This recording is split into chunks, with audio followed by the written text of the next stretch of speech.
এই যে চলে এসেছি মিলন মেলা, টিকিট কাটা হয়ে গেছে। এবার আমরা মেলার ভিতরে ঢুকবো। ওরে বাবা, মেলার ভিতরে ঢুকেই দেখি সোনার হাট। এই না, পিতল কাঁসা। এই প্রদীপটার দাম জিজ্ঞেস করলাম, বললো 300 টাকা। ওখানেই রেখে দিয়ে দৌড় মেরেছি।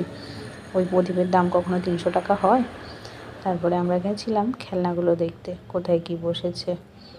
এটা বড়দের জন্য চড়ার, বাচ্চাদের জন্যও চড়বার, কিন্তু আমি এগুলো চড়ি না। এগুলো চড়তে আমার ভীষণ ভয় লাগে, কলিজা কাঁপে। বাবারে বাবা, দেখেই যেন কেমন মাথা ঘুরছে। তো তোমাদের সঙ্গে শেয়ার করলাম।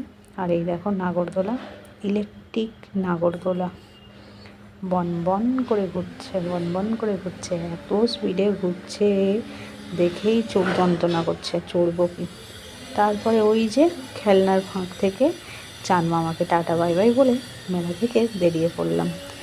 টাটা।